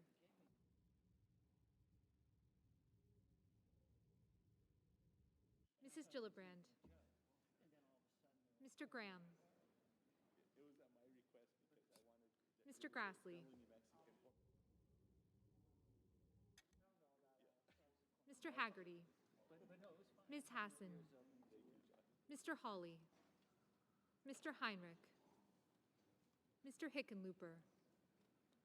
Ms. Hirono. Mr. Hoven. Mrs. Hyde-Smith. Mr. Inhofe.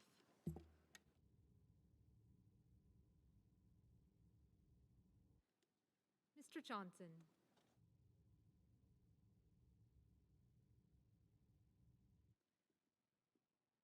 Mr. Kane.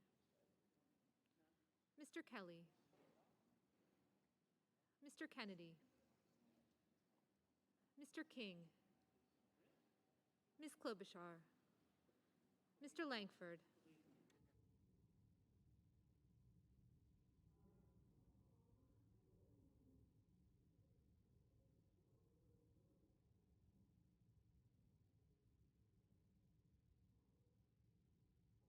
Mr. Leahy.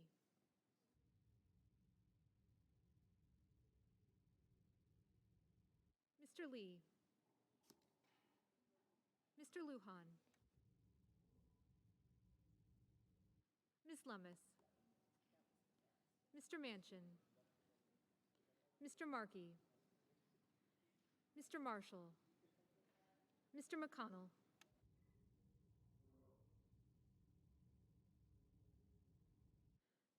Mr. Menendez.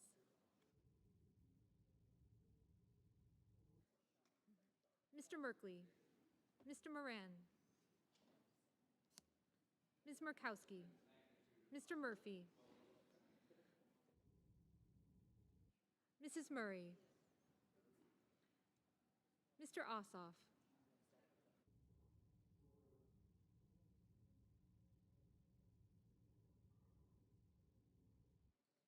Mr. Padilla. Mr. Paul. Mr. Peters. Mr. Portman. Mr. Reed. Mr. Risch. Mr. Romney. Ms. Rosen. Mr. Rounds. Mr. Rubio. Mr. Sanders. Mr. Sass. Mr. Schatz. Mr. Schumer.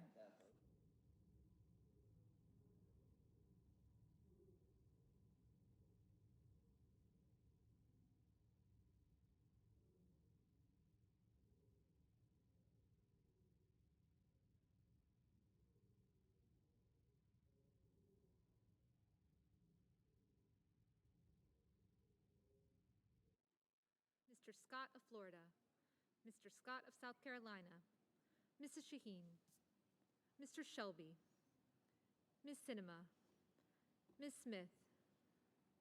Ms. Stabenow. Mr. Sullivan. Mr. Tester. Mr. Thune. Mr. Tillis. Mr. Toomey. Mr. Tuberville. Mr. Van Hollen. Mr. Warner. Mr. Warnock. Ms. Warren. Mr. Whitehouse. Mr. Wicker. Mr. Wyden. Mr. Young.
Senators voting in the affirmative: Cardin, Cortez Masto, Duckworth, Feinstein, Graham, Hassan, Hickenlooper, Kane, Kelly, King, Klobuchar, Lujan, Merkley, Murphy, Padilla, Peters, Smith, and Warren. Senators voting in the negative: Barrasso, Cornyn, Kramer, Crapo, Daines, Ernst, Fisher, Haggerty, Inhofe, Kennedy, Langford, Lee, Lummis, Marshall, Moran, Sass, Scott of Florida, Thune, and Tuberville. Mrs. Shaheen, aye.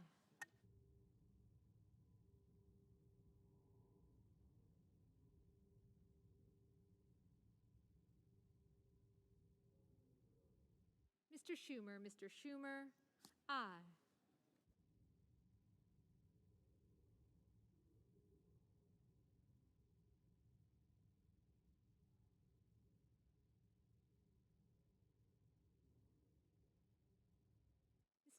Mr. Bennett, aye.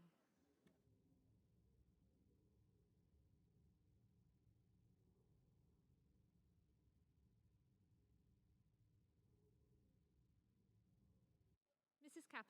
Capito, no.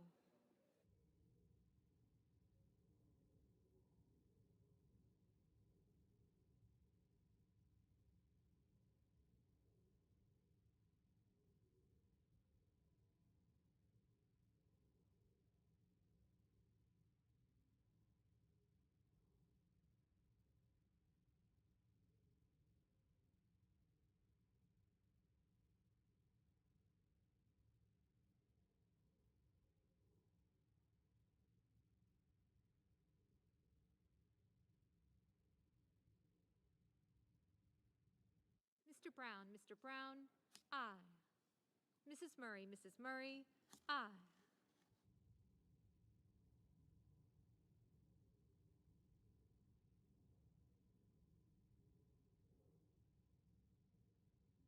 Mr.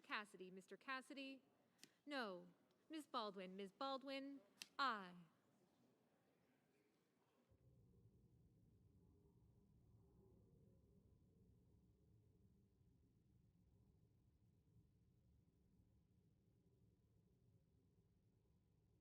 Mr. Carper, aye. Mr. Tester, aye.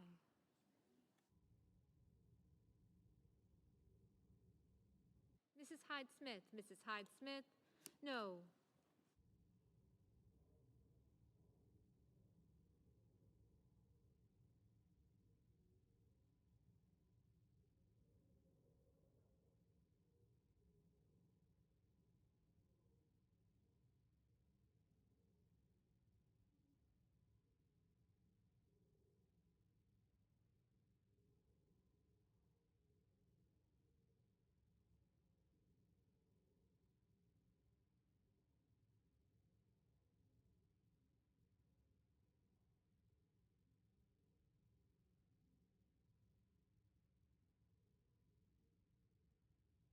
Mr. Heinrich, aye. Mr. Whitehouse, aye.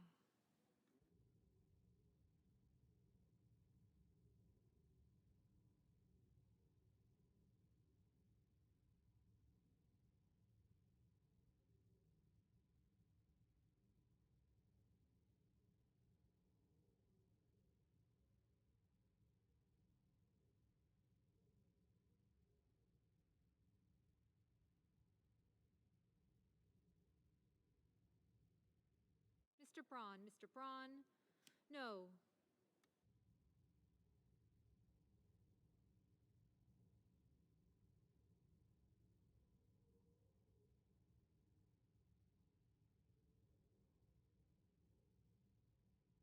Mr. Bozeman, no.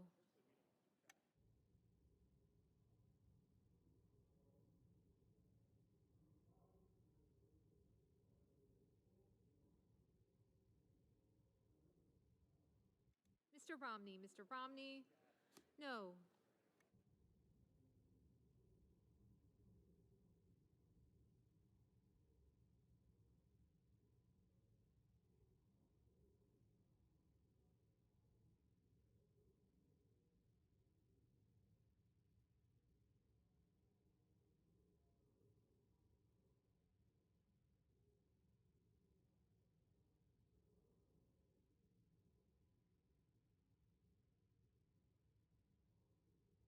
Mr. Cotton, Mr. Cotton.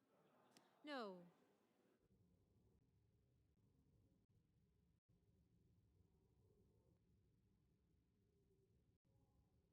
Mrs. Blackburn, Mrs. Blackburn. No.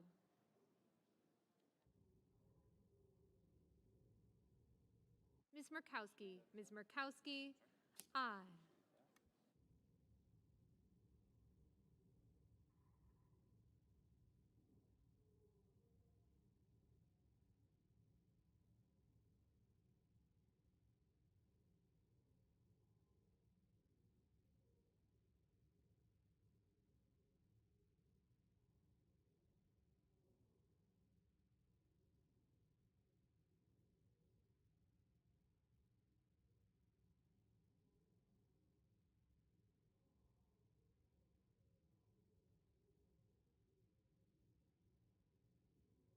Mr. Leahy, Mr. Leahy. Aye.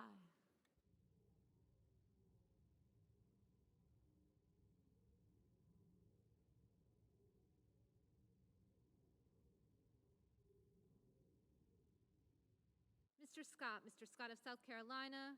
No. Mr. Burr, Mr. Burr. No.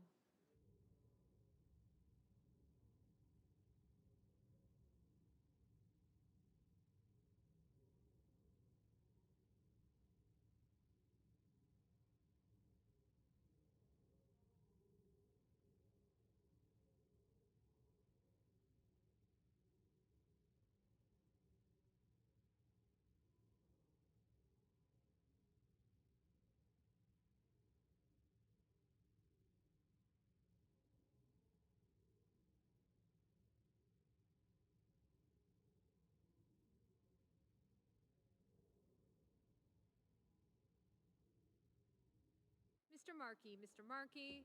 Aye.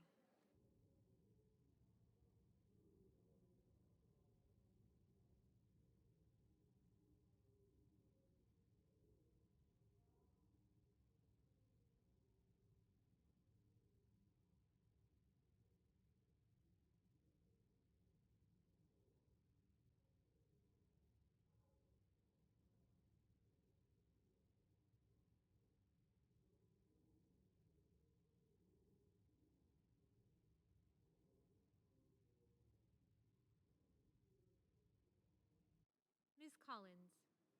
Ms. Collins. Aye. Mr. Reed, Mr. Reed. Aye.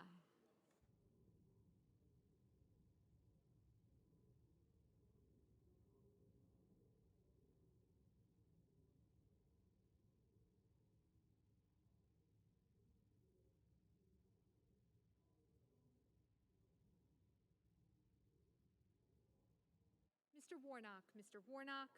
Aye.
Mr. Casey, Mr. Casey.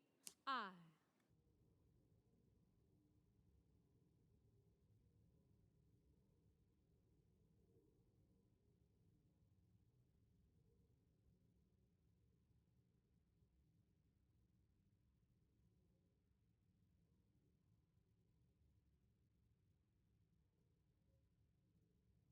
Mr. Wyden, Mr. Wyden. Aye.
Sinema. Ms. Sinema, aye.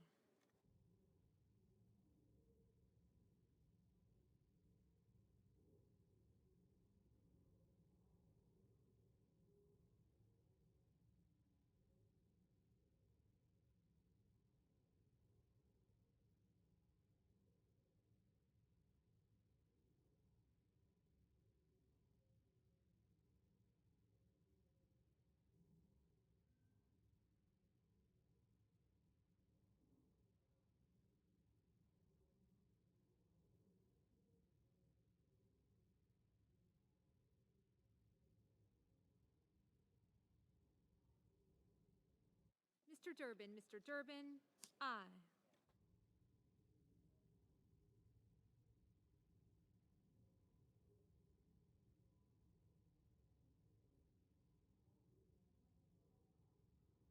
Mrs. Gillibrand. Mrs. Gillibrand, aye.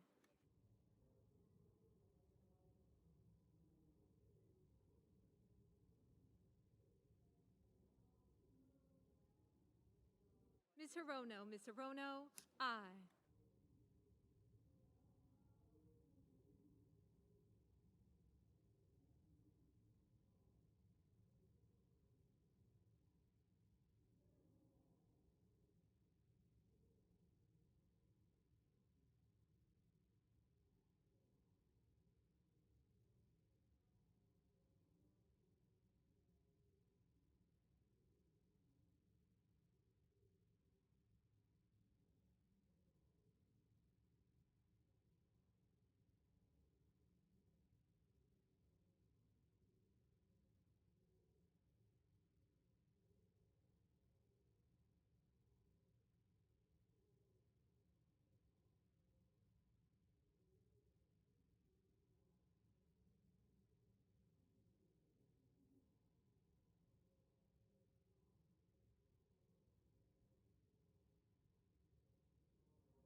Mr. Blumenthal. Mr. Blumenthal, aye.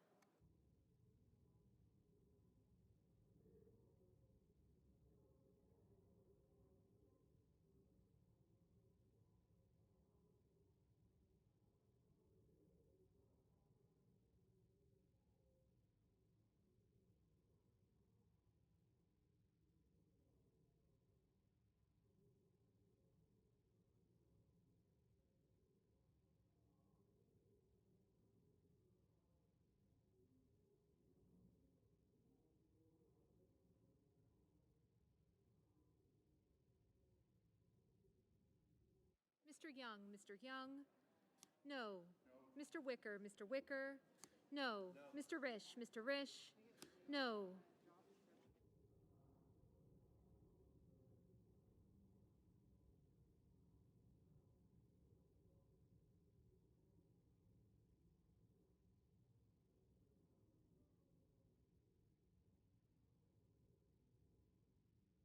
Mr. Menendez. Mr. Menendez, aye.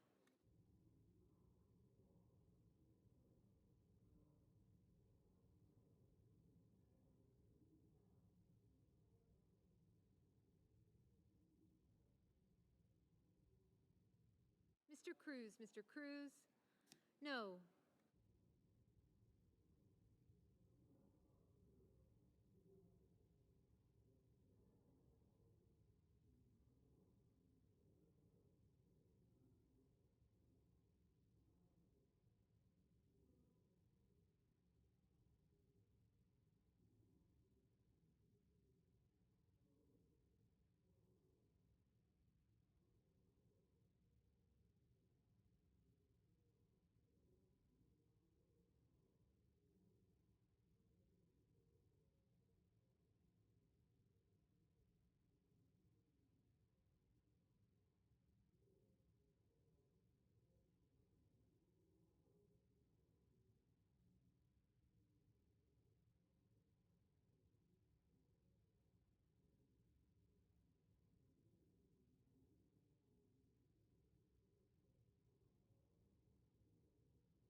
Mr. Rubio. Mr. Rubio? No.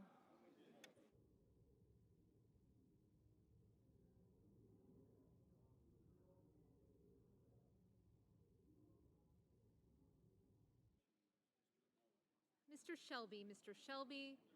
No.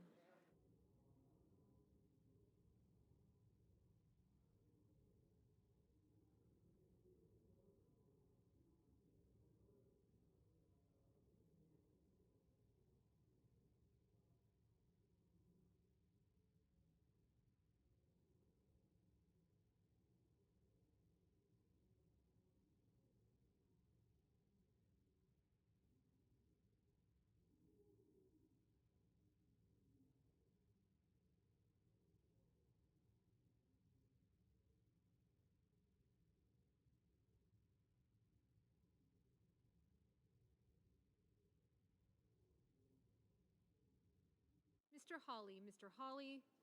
No.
Mr. Hoven. Mr. Hoven?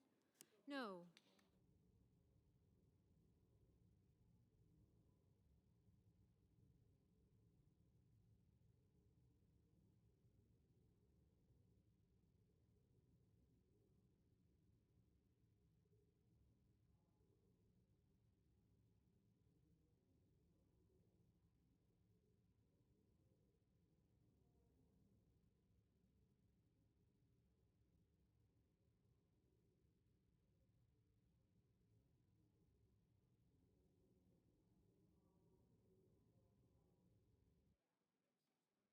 Mr. Sanders. Mr. Sanders? Aye.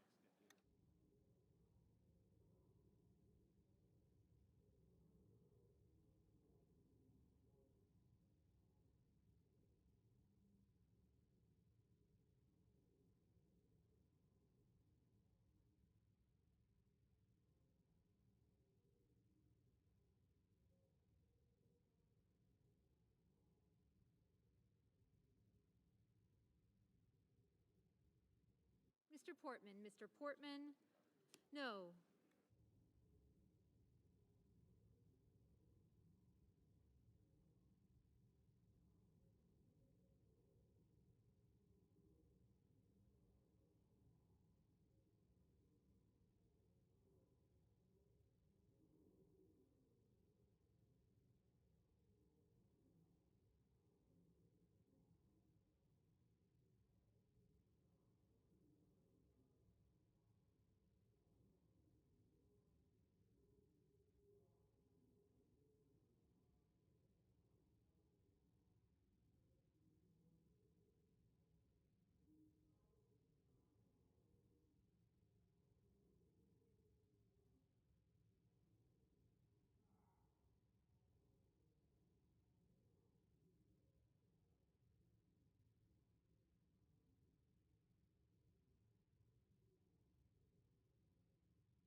Rosen. Ms. Rosen?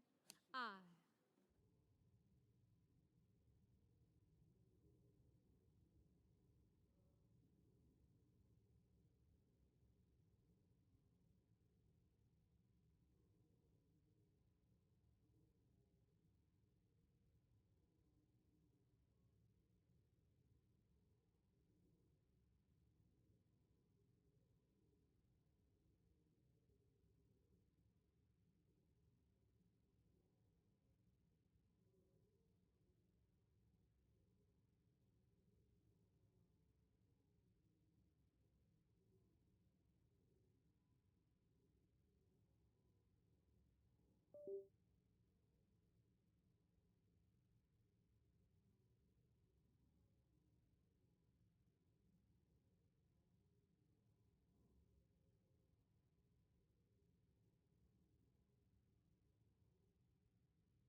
Mr. McConnell? Mr. McConnell? No.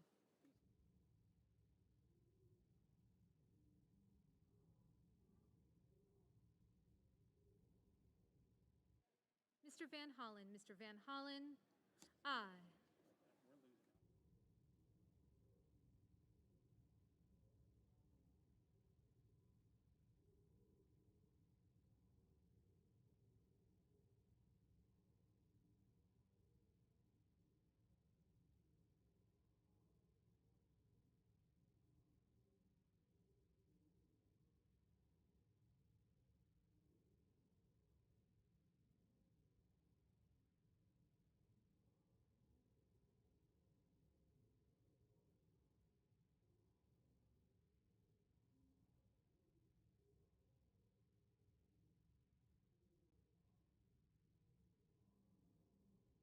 Mr. Sullivan? Mr. Sullivan? No.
Ossoff. Mr. Ossoff, aye. Mr. Paul, no.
Mr. Warner. Mr. Warner, aye.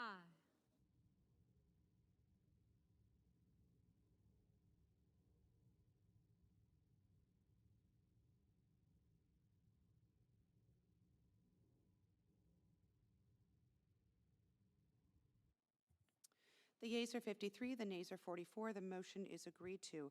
Under the previous order, the Senate stands in recess until 2:15 p.m.